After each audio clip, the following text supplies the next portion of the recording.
Bonjour à tous, bienvenue. Une question pour démarrer cette émission. Y a-t-il une parole universelle, c'est-à-dire une parole que l'on pourrait qualifier d'ISO, une parole qui ne bougerait pas, quelles que soient les latitudes ou quelle que soit la longitude, une parole qui utiliserait toujours les mêmes mots? Eh bien, voyez-vous, pour répondre à cette question-là, nous allons examiner trois concepts, l'art oratoire, bien sûr, mais également l'art de vendre et puis aussi l'intelligence artificielle. Deux personnalités sont avec nous pour évoquer ce thème. À la fois Corinne Copin, merci beaucoup. Vous êtes en France et vous êtes à Lille exactement. Vous êtes dirigeante du cabinet Secookie. C'est un cabinet qui est spécialisé à la fois dans l'intelligence artificielle lorsqu'elle est au service de l'art oratoire et plus particulièrement de l'art de vendre. Avec nous également en ligne de Toronto, et vous êtes le bienvenu, Jérôme Dalle. Vous êtes le patron de Next Landing et Next Landing est une entreprise dont l'objet est d'augmenter la performance commerciale par l'art de la parole à l'international. Me suis-je trompé dans la formulation? C'est exactement ça. Merci beaucoup Thierry. Et voici ma première question. Pour tous les deux, avez-vous déjà rencontré un commercial qui ne parlait pas bien? Jérôme.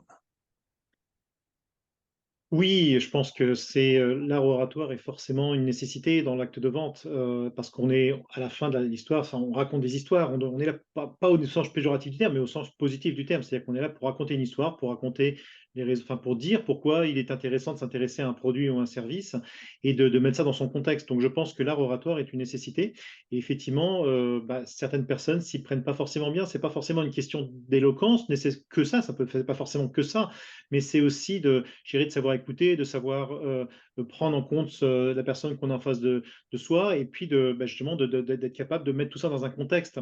Et ça, malheureusement, ça manque un petit peu, et ça manque souvent, en tout cas, pas forcément tout le temps, mais c'est sûr que c'est une nécessité absolue. Corinne, vous confirmez, en France aussi, on n'a pas toujours des commerciaux qui s'expriment parfaitement bien.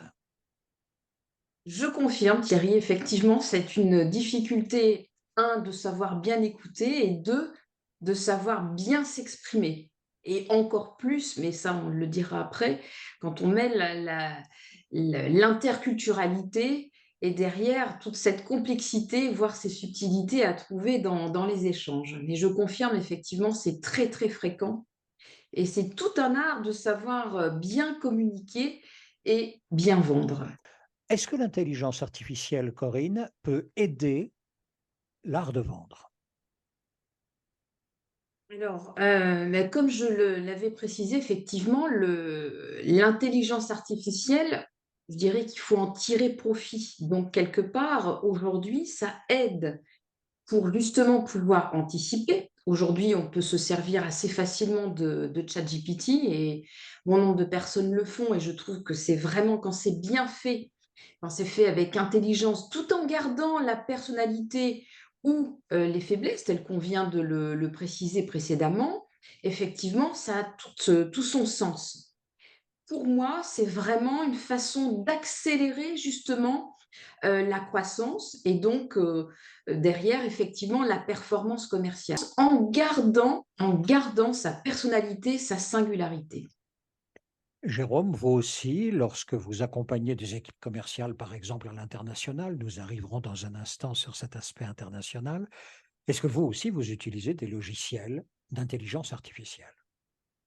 Oui, c'est sûr que, enfin, moi, je pense que la vente, en tout cas est assez peu remplaçable par l'intelligence artificielle. Par contre, on peut augmenter une activité grâce à l'intelligence artificielle, et typiquement, je vous donne un exemple, c'est que j'ai pu être en relation avec certains clients qui me posaient une question, puis franchement, j'avais pas la réponse, et l'intelligence artificielle m'a très vite permis même en live, hein, avec lui, de pouvoir avoir réponse à cette question.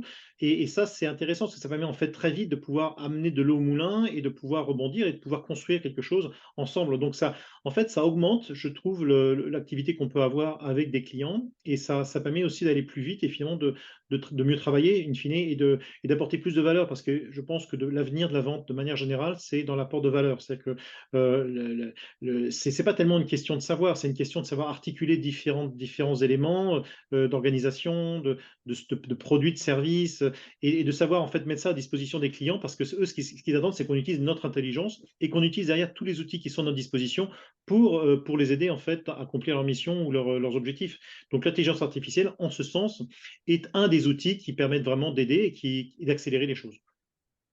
Voyez bien où nous en sommes. La première chose qu'ont dit vos intervenants, Corinne et Jérôme, c'est que l'art oratoire est au service de la vente, qu'il s'agit de perfectionner les équipes commerciales, que néanmoins on peut garder, comment dire, un petit défaut, et que ce petit défaut-là, tout en étant perfectible, peut marquer votre singularité et peut permettre au client de mieux retenir ce que le vendeur, le commercial a à dire. Deuxième point, pour former les équipes commerciales aujourd'hui, oui, les logiciels d'intelligence artificielle existent et vous permettent d'obtenir d'abord des répétitions, des entraînements bien plus précis que précédemment et finalement d'augmenter la performance de vos équipes. Passons à présent, si vous le voulez bien, à l'international. Corinne, imaginons une entreprise française. Elle est exceptionnelle sur son marché domestique et elle décide à un moment donné de partir vers l'international. Comment faire avec les équipes commerciales? Quelque chose change-t-il? Et si oui, quoi? Alors, effectivement, il y a 2 questions. La première, je dirais déjà, c'est de pouvoir, bien accompagner les équipes et puis surtout pouvoir, travailler encore plus les éléments que l'on a vus, c'est-à-dire l'écoute active, la posture et tout le reste, pour pouvoir vraiment bien comprendre, eh bien, ses interlocuteurs à l'international et donc développer, toutes ces subtilités en termes de posture, d'écoute, de gestuelle et autres. Et après dans la démarche, eh bien là, c'est très culturel et je pense que Jérôme pourra, apporter, son complément. Mais effectivement derrière pour pouvoir, échanger avec certains pays. Moi, je le vois puisqu'aujourd'hui, je travaille avec le Luxembourg, je travaille avec l'Allemagne et puis d'autres pays frontaliers. Et bien là, on est beaucoup plus dans des us et coutumes, des habitudes, on va dire par exemple la ponctualité pour certains pays, une certaine gestuelle, un regard parfois qui va en dire long et qui nécessite d'être approfondi. Donc, il y a la posture, la démarche en elle-même et puis surtout bien connaître derrière le marché, les us et coutumes. Et là, je dirais, Jérôme va certainement pouvoir en parler un petit peu plus puisque moi je travaille globalement un peu plus sur la France, même si j'ai maintenant 3-4 pays avec qui je travaille. Mais pour le coup, Jérôme, qui est un ancien Français, un ancien Parisien, on va dire, a aussi maintenant l'habitude de travailler, à l'inverse avec le marché français. Jérôme, précisément, vu de votre point de vue canadien, y a-t-il des modifications dès lors on imagine une entreprise canadienne ou américaine qui, à un moment donné, veut venir vers l'Europe et plus particulièrement vers la France? Les équipes commerciales doivent-elles être averties, formées de façon particulière? Oui, enfin, c'est sûr que l'international, c'est un grand sujet, donc c'est un long sujet, et moi j'ai vécu enfin j'ai fait du business en Europe, j'ai vécu aussi en Asie, donc à Singapour et depuis 10 ans en Amérique du Nord, donc au Canada et c'est sûr que j'ai pu voir en fait, j'ai pu faire des affaires ou monter des partenariats avec, des organisations ou des entreprises de un peu de tous les pays du monde, enfin de beaucoup de pays en tout cas. Je pense que quel que soit le sens dans lequel on se dirige, que ce soit vers de l'Amérique du Nord vers l'Europe ou vice versa, je pense qu'il y a un élément absolument essentiel, c'est que il faut une motivation parce que tout le monde n'est pas nécessairement motivé par ça. Donc il faut avoir envie et puis j'ai vu des gens qui adoraient ça, qui s'étaient moi le premier, hein, j'adore faire ça. Mais il faut aussi en fait savoir, comme le disait Corinne, il y a des us et coutumes et ça, en fait, ce dont je me rends compte, c'est que globalement, on est tous à peu près pareils sur plein de sujets. Mais il y a quand même des choses qui sont des petits détails, des fois qui ne sont pas forcément visibles à l'œil nu, entre guillemets, et qu'il faut prendre en compte. Donc en fait, la première chose qu'il faut vraiment travailler, une fois de plus, c'est, quel que soit le sens où on va, c'est d'être très humble en fait sur son approche, et donc d'être très à l'écoute. Et donc ça, c'est la vente, mais en général, donc quelqu'un qui vend doit savoir écouter. Et l'écoute, pourquoi? Parce qu'en fait, déjà, c'est une forme d'humilité, et quand on arrive sur un nouveau pays, sur une nouvelle géographie, sur un nouveau marché, on ne doit pas prétendre, même si on a des choses qu'on imagine, on ne peut pas prétendre les choses, il faut qu'on les découvre. Et ça, en fait, c'est extrêmement bien perçu en général par les clients, les partenaires qui nous reçoivent. Et ça permet en fait à des personnes étrangères de faire des affaires dans des pays qui sont dans les pays où ils sont pas forcément natifs ou d'où ils ne viennent pas. Donc ça, c'est le premier point. Après, je pense qu'il y a bien sûr tout un tas de ce qu'on appelle des idées reçues, des limiting beliefs, comme on dit en bon français. C'est-à-dire que par exemple, les Français sont très forts là-dessus, à toujours avoir l'impression qu'ils ne sont pas bons en anglais, qu'ils ne sont pas bons ceci, qu'ils ne sont pas bons cela, donc d'avoir une certaine timidité à aller vers l'international. C'est vrai pour les Français, je vous rassure, c'est pas vrai que pour les Français, enfin, c'est un peu général. Là où en fait, ce que je dis souvent à certains de mes clients, en tout cas, c'est de dire que, eh ben, qu'est-ce qui vaut mieux? Est-ce qu'il vaut mieux quelqu'un qui soit local, mais qui n'ait pas forcément les bonnes compétences commerciales, ou quelqu'un qui ne soit pas local, mais qui ait d'excellentes compétences commerciales? Et moi, je pense que c'est plutôt la deuxième catégorie. Alors, bien sûr, idéalement, ça serait d'être local avec d'excellentes compétences commerciales, c'est sûr. Mais je pense que quelqu'un, même français, avec un accent très fort, et je suis le premier à avoir un accent très fort, peut tout à fait réussir en fait dans des géographies différentes, à partir du moment où il a cette humilité et à partir du moment où il sait bah, comment se fait une affaire, comment écouter quelqu'un, comment comprendre ses besoins, comment répondre à ses besoins et gagner sa confiance. Et le pays d'origine n'est pas forcément un bloquant par rapport à ça. Ça joue, bien entendu, mais ce n'est pas forcément qu'un élément bloquant. Une dernière question pour tous les deux. Merci beaucoup, Jérôme. Merci, Corinne. Dernière question. Imaginez une entreprise qui, à un moment donné, veut absolument diriger, orienter ses équipes commerciales vers l'international, d'où qu'elles soient d'ailleurs. 2 conseils que vous allez prodiguer à cette entreprise, Corinne. Ben moi, je vais revenir sur le conseil que j'ai évoqué, c'est-à-dire l'écoute active, mais de manière très, très approfondie. Donc, que ce soit par le biais de la qualité du questionnement et aussi derrière par tout ce qu'on va percevoir dans toutes ces subtilités. C'est vraiment la base et qu'on peut démultiplier derrière dans cette approche en fait. Et c'est vraiment extrêmement important de bien comprendre l'autre et de manière très approfondie, encore une fois, pas que dans le questionnement, mais aussi dans ce que l'on va percevoir. Et plus la personne et plus la fonction commerciale sera perspicace, plus elle y gagnera. Ça, c'est votre premier conseil. Premier conseil, Jérôme.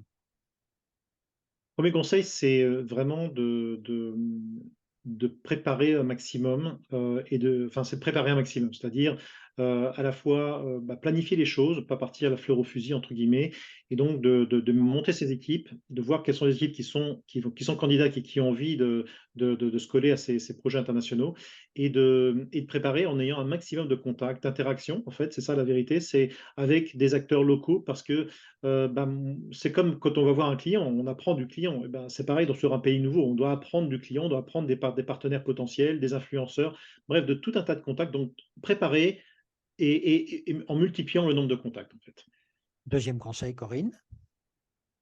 Je vais rebondir sur ce qu'a dit Jérôme. Donc, effectivement, dans la préparation, et à mon sens, et c'est là où justement l'intelligence artificielle va pouvoir servir, c'est d'aller glaner, d'aller collecter un maximum d'informations sur les us et coutumes, sur l'approche et effectivement sur les prescripteurs possibles à, à disposition. Et donc, la préparation a vraiment tout son sens, encore plus qu'à l'habitude, et l'organisation, parce que, à mon sens, dans ces cas-là, il y a aussi la notion d'organisation, de stratégie qui va prendre beaucoup, beaucoup de place dans la démarche.